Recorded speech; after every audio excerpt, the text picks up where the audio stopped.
हमारे साथ मौजूद हैं स्ट्रॉन्ग उज़्मा, जिन्होंने चंद रोज़ कबल दुआ ज़ारा के घर पे मुसल्लह अफराद के साथ हमला किया, उसको ज़दोकोब किया और उसको अगवा करने की कोशिश की। देखें कि गली में जब 6 लोग काले कपड़े पहने हुए, नकाब किए हुए, हाथ में पिस्टल उठाए होंगे तो कुछ लोग तो पूछेंगे ना कि आप कौन हैं। तो वहाँ पे बड़ा रश वाला इलाका है, लेकिन किसी ने पूछने की कोशिश नहीं की। उसके बाद फिर जब मैंने उसको ज़दोकोब किया, उसको मैंने खींचा, ज़ख्मी भी हुई, उसके बाद भी 15 पे कॉल भी नहीं की। मैं वहाँ पे बस गई थी, मुझे ख़बर मिली कि दुआ ज़ारा हमारे घर में है तो आप आ जाएँ। तो मैं दुआ ज़ारा को बेसिकली देखने गई थी, लेकिन जो ये ज़हीर की तरफ से जो गैंग थी पूरी, जो इनके यूट्यूबर्स हैं, वो फिर नेक्स्ट डे गए हैं। उन लड़कों ने जाके मालूम खानों के साथ बड़ी बदतमीज़ी की है, उनको हिरासा करने की कोशिश की। ज़हीर के भाई ने कहा है कि उज़्मा अब मेरे से बच के दिखाए। बहुत लंबा जड़ा उसने कोई मैसेज भी किया था और उसके वकील ने भी ये कहा है कि बहुत जल्द मैं इस्लाहों के पीछे होंगी। अस्सलाम वालेकुम, नूर पाकिस्तान के साथ मैं हूं आपका मेज़बान मियां अब्दुल्ला। नाज़रीन, दुआ ज़ारा का केस जो हल होने का नाम नहीं ले रहा, सोशल मीडिया पे अजीब सा तूफ़ान बरपा है। आज उसका उम्र का तयन हुआ है, जिसमें बताया जा रहा है हड्डियों के मुताबिक कि उसकी एज 15 से 16 साल है, जबकि दांतों का और नाखून का जब उन्होंने मुआयना किया है तो माहिरीन का कहना है कि इसकी उम्र 15 से 16 साल है। नाज़रीन, ये केस क्या रुख इख्तियार करेगा? क्या ज़हीर को सज़ा मिलेगी या मेहदी काज़मी साहब दुआ को हासिल करने में कामयाब होंगे? हमारे साथ मौजूद हैं स्ट्रॉन्ग उज़्मा, जिन्होंने चंद रोज़ कबल दुआ ज़ारा के घर पे मुसल्लह अफराद के साथ हमला किया, उसको ज़दोकोब किया और उसको अगवा करने की कोशिश की। तमाम कहानी है क्या, जानते हैं इनसे। अस्सलाम वालेकुम। वालेकुम अस्सलाम। मुझे सबसे पहले बताइएगा कि आप पे मुबैना इल्ज़ाम है कि आपने मुसल्लह अफराद के साथ दुआ ज़ारा के घर पर हमला किया और उसको ज़दोकोब किया और उसको अगवा करने की कोशिश की। क्या सदाकत है इसमें?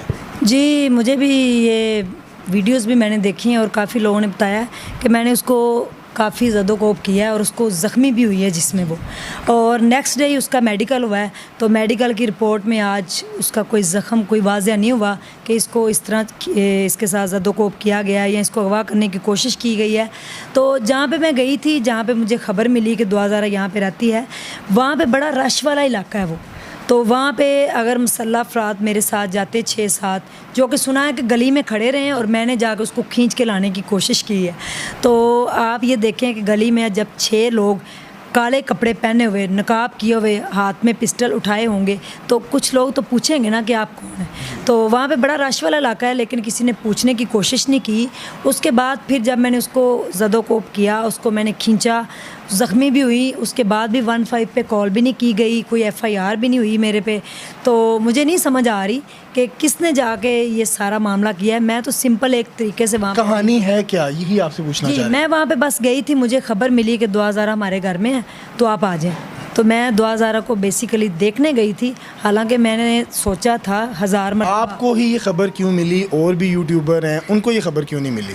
ये अब अल्लाह को पता है कि ये शायद नेकी का, भलाई का मौका मुझे ही मिलना था। वो इसलिए कि मेरा चैनल ही भलाई का है, तो भलाई के काम करता है, तो ये एंड भी भलाई का मैंने किया। तो मुझे खबर मिली, फिर मैंने अपनी एक कोलीग को साथ लिया, हम चले गए। तो वहाँ पे जाके देखा तो मैंने दुआ ज़ारा जनाब कमरे में थी। मैंने उसको अपनी आंखों से देखा, थोड़ा सा प्रूफ भी इकट्ठे कर लिए, लेकिन अगले लम्हे वो उसको लेके गायब हो गए थे, क्योंकि उनको शक पड़ गया था कि हम शायद कोई मीडिया से आए हैं जो। तो प्रूफ किसी के पास भी कोई नहीं था। जब मेरा इंटरव्यू मालूम खानों के साथ मैंने जो किया था वो मैंने अपलोड किया, तो उसके बाद लोगों को पता चला कि उज़्मा वहाँ पे गई थी। फिर ये खबर आनी शुरू हो गई कि दुआ ज़ारा की जान को ख़तरा है, उसको धमकाया जा रहा है, उसको जान का ख़तरा है, ज़हीर की फैमिली को ख़तरा है। उसको इस तरह मुसल्लह अफराद को अगवा करने के लिए आए थे, मुझे नहीं पता कौन गए हैं कौन नहीं।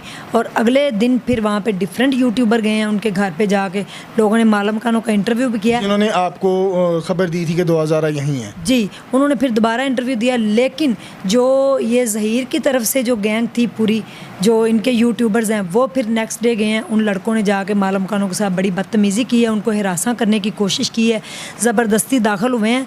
और अल्लाह ना करे कि अगर इनको बद्दुआ लगती है तो बहुत बड़ी लगेगी। वो इसलिए कि वो बड़े शरीफ से लोग हैं और वो मदरसे वाले हैं और लोगों को कुरान पाक पढ़ाते हैं, कुरान की तालीम देते हैं। पूरा गाँव उनसे कुरान पाक पढ़ा हुआ है। अच्छा, मुझे बताइएगा कि जब आप वहाँ गई अपने सोर्स के मुताबिक, तो आपने वहाँ जाके क्या देखा और आप किस नीयत से गई थी? मैं तो वैसे गई थी कि मैं दुआ ज़ारा को देखना चाहती हूँ कि वो वाकई है, ये झूठ तो नहीं आपको बोल डर रहे। नहीं लगा कि दुआ ज़ारा को मैं देखने जा रही हूँ, मेरे पे कोई मसला ना बन जाए, क्योंकि कहा जा रहा है कि आपको भी घसीटा जाएगा, आप पे FIR होगी और आपको ज़हीर के भाई ने थ्रेट भी की दी है, शायद आपको याद हो। जी जी, ज़हीर के भाई ने कहा है कि उज़मा आप मेरे से बच के दिखाए, बहुत लंबा चढ़ा उसने कोई मैसेज भी किया था और उसके वकील ने भी ये कहा है कि बहुत जल्द मैं सलाहों के पीछे होंगी।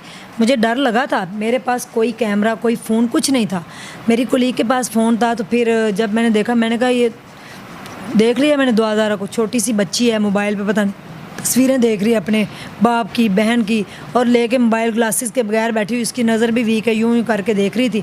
तो 2 मिनट हम वहाँ पे रुके हैं, वापस आ गए। तो मैं वहाँ पे 2 घंटे फिर रही हूँ मालिक मकान की तरफ। जी, 2000 के घर में तो मैं सिर्फ कमरे में सिर्फ 2 मिनट रुकी होंगी ना, 2 मिनट ज़्यादा से ज़्यादा, क्योंकि शबीर भी घर नहीं था, ज़हीर भी। सवाल है, क्योंकि नाज़रीन भी ये सवाल कर रहे हैं कि किसी के कमरे तक आपकी रसाई कैसे हुई? मालिक मकान मेरे साथ गए हैं। अब आप किसी के किराएदार हूँ, मैं मालिक हूँ, तो मैं उस कमरे में आ सकती हूँ कि नहीं? तो मालिक मकानों ने वो कमरा खुद लेना था अपने लिए, तो उन्होंने इसलिए कहा कि आप ना साथ आ जाएं।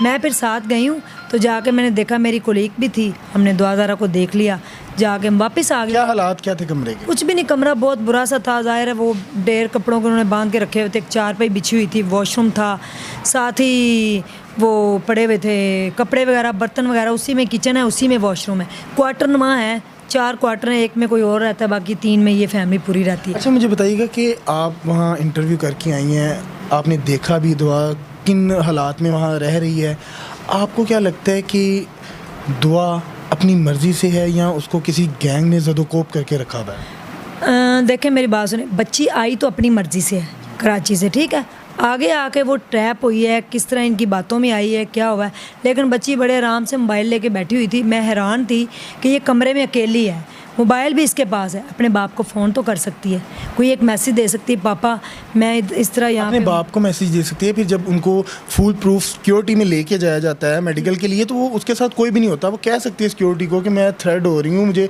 अगवा किया गया है, या कोई मामला आते हैं। लेकिन मैं समझता हूँ कि केस में कुछ झोल ज़रूर है। जी, अभी ये पता चल जाएगा, मेडिकल हो गया और उसके बाद अब फैसला होगा, अब भी दुआ का बयान लिया जाएगा। आपको क्या लगता है क्या फ़ैसला होगा? अगर तो वो कहेगी कि मैंने ज़हीर के साथ रहना, तो फिर ये कोर्ट फैसला करेगा कि क्या होता है। अगर तो वो कहेगी, यानी कि अगर तो 14 साल की या 15 साल की जैसी उसकी एज बताई जा रही, फिर तो ये चाइल्ड है ना, एक उम्र, यानी कि टीन एज है। इसमें अब शरीयत के हवाले से अगर देखा जाए तो लोग कहते हैं कि निकाह जायज़ है जब लड़की बालिग हो जाती है। अगर कानूनी देखा जाए बहुत पेचीदा मामला, बहुत पेचीदा मामला है। इसमें मुझे लगता है उलमा हजरात भी बैठेंगे और कोर्ट भी, वैसे कोर्ट भी, पुलिस भी, कोई NGOs भी। मेरा मानना है कि ये पाकिस्तान की तारीख का सबसे बड़ा फैसला होगा, एक कोर्ट मैरिज को लेके, जिसका कॉन्सेप्ट पाकिस्तान में है ही नहीं। और ये देखें कि ये पहला केस है पाकिस्तान का जो अभी तक सॉल्व नहीं हुआ पिछले 2.5 माह से, वरना स्टोरी आती है 10 दिन हफ्ता बाद ख़त्म हो जाती है।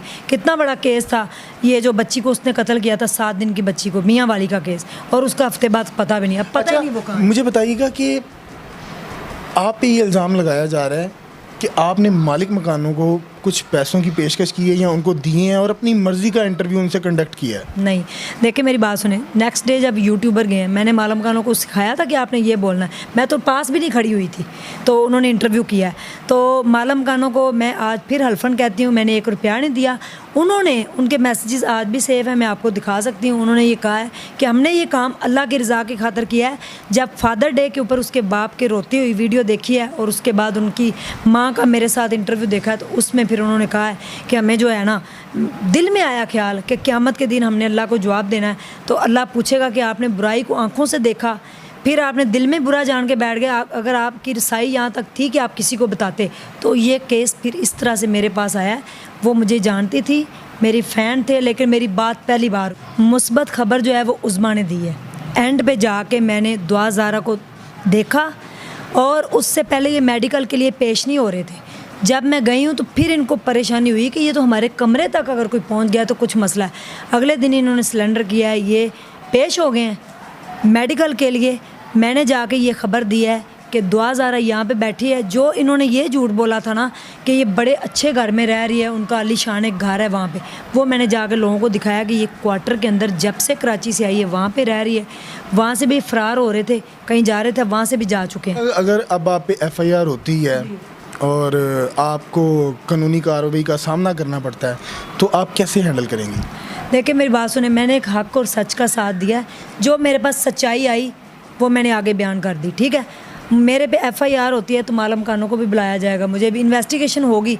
अगर सच्चाई की बुनियाद पे FIR होती है तो आई एम रेडी, ठीक है। ले जाएं मुझे, जाके जो इन्वेस्टिगेशन करनी है पूछ लें कि मैंने क्या क्या देखा, क्या किया, कैसे अप्रोच की, आखिर वो क्या मसला थी या नहीं जी थी। जी। और अब तो मीडिया का दौर है, आपको पता है मैसेजेस भी सेफ होते हैं, तो कंपनीज मैसेजेस भी देंगे कि मेरी मालम खानों के साथ क्या। एक वीडियो का जिक्र हो रहा है जो खुफिया वीडियो अभी तक मंजर आम पर नहीं आई, वो बताइएगा हमारे नाज़रीन को, वो कौन सी वीडियो है? इंशाल्लाह वो मैं जल्दी अपलोड कर दूंगी, क्योंकि वो मुझे अभी रोका गया था कि आप क्या है क्या उस वीडियो में? उसमें दुआ ज़ारा है। लोग कह रहे हैं आपने दुआ ज़ारा को नहीं देखा, आप झूठ बोल रही हैं। उसमें दुआ ज़ारा को लोग देख लेंगे, वो कमरे की हालत भी देख लेंगे, फिर लोगों का फैसला है कि वो कहाँ पे रह रही थी और इन्होंने झूठ बोला था, वो सामने आ जाए। यानी कि वो वीडियो देखने के बाद फैसला हो जाएगा कि उसको एक निजी चैनल है यूट्यूब का, उस पर ख़तून उनको बड़ा मेकअप शेकअप करवा कर वो फेक है यानी कि। जी, उस दिन तो उसको पार्लर बाकायदा ले जाया गया था। मैं आपको उसके अंदर ये भी बताऊंगी कि उसको पार्लर कौन लेके गया था, कौन से पार्लर गई थी, कहाँ से तैयार हुई थी, कहाँ से शॉपिंग की थी उस दिन, और कहाँ इंटरव्यू हुआ था। जी नाज़रीन, आपने तमाम गुफ्तगू सुनी स्ट्रॉन्ग उज़्मा की, जो उन्होंने हक़ाइक़ थे वो बताए, और उन्होंने ये भी बताया कि वो आने वाली जो वीडियो अपलोड कर रही हैं उसमें बताएंगी कि दुआ ज़ारा की असल हकीकत क्या है, और जो आवाम को दिखाई जा रही थी निजी चैनल पे वो हकीकत नहीं है। और जो स्ट्रॉन्ग उज़्मा पे इल्ज़ामात लगे हैं वो उन्होंने बता दिए कि वो बेबुनियाद हैं, ऐसा कोई मामला नहीं है। नाज़रीन, ये केस क्या रुख इख्तियार करेगा ये तो आने वाले लम्हे बताएंगे, आने वाला वक्त बताएगा। अपनी राय से कमेंट सेक्शन में ज़रूर आगाह कीजिएगा। अपने मेज़बान को इजाज़त दीजिए। खुदा हाफ़िज़।